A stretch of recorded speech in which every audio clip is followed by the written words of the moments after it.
इंदौर के विशेष न्यायालय के द्वारा भ्रष्टाचार को लेकर एक फैसला लिया गया है। पूर्व डिप्टी कलेक्टर मृतक हुकुमचंद सोनी को यहां पर सजा सुना दी गई है। भ्रष्टाचार के मामले में संपत्ति को अधिग्रहण करने के चलते न्यायालय ने यह निर्देश दिए हैं। 1,28,00,000 रुपए की उनकी जो संपत्ति थी उसे जब्त करने के आदेश दे दिए गए हैं। बेटी, दामाद सहित अन्य लोगों का यहां पर जितनी भी संपत्ति है उसे सीज करने के आदेश हुए हैं। शासकीय पद पर रहते हुए उन्होंने भ्रष्टाचार किया था। वर्तमान में आरोपी हुकुमचंद सोनी की मौत हो चुकी है। 1975 में वह क्लर्क के रूप में उनकी भर्ती हुई थी, लेकिन विशेष न्यायालय की माने तो यहां पर उनके द्वारा आज यह पूरा फैसला सुनाते हुए एक नज़ीर पेश कर दी गई है। फैसले के बाद में भ्रष्टाचार को लेकर भी टिप्पणी की गई है। आरोपी उज्जैन संभाग के शाजापुर में डिप्टी कलेक्टर भी थे। डॉक्टर श्रीमती पद्मा जी, विशेष लोक अभियोजक, इंदौर। जी मैम, घटना का संक्षिप्त विवरण बता पाएंगे आप? घटना विशेष पुलिस स्थापना लोकायुक्त उज्जैन को एक सूचना प्राप्त हुई थी कि आरोपी जो है हुकुमचंद सोनी, उनके द्वारा अपने सेवाकाल के दौरान विभिन्न संपत्ति अर्जित की है, अपनी आय से अधिक संपत्ति अर्जित की है।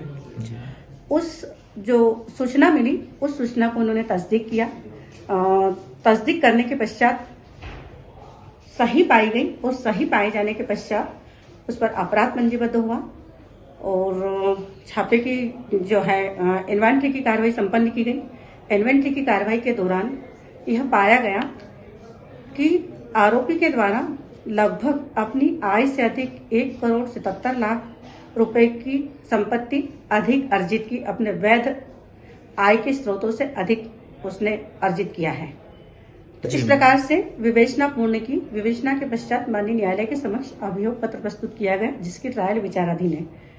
और इस प्रकरण में माननीय न्यायालय ने विशेष न्यायाधीश महोदय श्री गंगाचरण दुबे साहब के द्वारा मध्य प्रदेश विशेष न्यायालय अधिनियम 2011 के अंतर्गत गठित विशेष न्यायालय के द्वारा यह पाया गया कि आरोपी जो है उसने अपने सेवाकाल के दौरान, उनकी भर्ती हुई थी, एक क्लर्क के रूप में भर्ती हुई थी 1975 में, 1975 के पश्चात, और विभिन्न पदों पर रहते उसने नायब तहसीलदार, तहसीलदार और डिप्टी कलेक्टर के पद पर पदोन्नति भी हुई। और इसी दौरान उसने विभिन्न बहुत सारी संपत्ति अर्जित की, चल संपत्ति अर्जित की, अचल संपत्ति अर्जित की, बीमा पॉलिसी भी अपने स्वयं के नाम से, पत्नी के नाम से, पुत्रियों के नाम से और दामाद और समधन के नाम से बहुत सारी अर्जित की है। और माननीय न्यायालय के द्वारा इसमें यह पाया कि जो संपत्ति है जो हुकुमचंद सोनी है, इन्होंने अपने सेवाकाल के दौरान, सेवा की अवधि में जो पाया है, जो उन्होंने किया है, वो अपने समस्त उसकी जो सारी जो संपत्ति है उन्होंने अपने जो है स्वयं की संपत्ति को अपनी पुत्री, दामाद और समधन और उनके नाम से इन्वेस्ट किया है। ये पाया गया। और जब ये पाया गया तो उन्होंने इस प्रकार से माननीय न्यायालय के द्वारा आदेश दिया गया कि जो संपत्ति है 1,28,18,828 रुपए की संपत्ति राजसात करने के आदेश दिए हैं। और उपरोक्त संपत्ति जो है वो कलेक्टर महोदय के यहाँ पर राजसात करने के संबंध में कार्रवाई संपन्न की जाएगी। और उन्हीं को आदेशित किया है कि इस प्रकार की जो संपत्ति जो राजसात की जाएगी वो कलेक्टर महोदय के यहाँ पर प्रस्तुत करें। जी मैम, इस संबंध में न्यायालय की कोई विशेष टिप्पणी?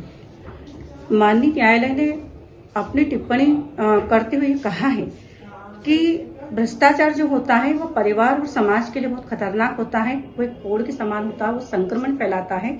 और इस प्रकार से जो भ्रष्ट आचरण व्यक्ति का है, व्यक्ति के समय तक और उसके मरने के पश्चात भी वह उसके कार्यों से परिलक्षित होता है, दिखाई देता है। और इस प्रकार से ऐसा जो कार्य होता है वो घोर निंदनीय होता है, क्योंकि भ्रष्टाचार एक्ट जो है उसकी मंशा यही है कि जो है भ्रष्टाचार से मुक्त समाज की स्थापना करना है। और इस प्रकार के जो व्यक्ति होते हैं वो दया के पात्र नहीं होते हैं, उनके प्रति उदारता नहीं अपनाई जा सकती है और उदारता नहीं अपनाना चाहिए। और इन्होंने एक छोटी सी बात बहुत अच्छी कही है कि जिस प्रकार से मछली पानी में रहती है और कब पानी पीती कब नहीं पीती हम इसका अनुमान नहीं लगा सकते हैं। बट ये है कि इसी प्रकार से जो सरकारी सेवक होता है उस अपनी सेवा के दौरान वह कब इस प्रकार से अपने पद का दुरुपयोग करता है कब नहीं करता है इसका अनुमान हम नहीं कर सकते हैं। इस प्रकार से माननीय न्यायालय के द्वारा एक स्वागत योग्य फैसला दिया है। समाज के लिए एक संदेश है और एक लोक सेवक जो निष्ठा से कार्य करते हैं उनके लिए एक जो संदेश देता है और एक ऊर्जा प्रदान करता है। माननीय न्यायालय के फैसले का मैं स्वागत करती हूँ। जी मैम, थैंक यू। ताज़ा खबरों के लिए सब्सक्राइब करें JSR टाइम्स और साथ ही नोटिफिकेशन पाने के लिए बेल आइकन को दबाएं।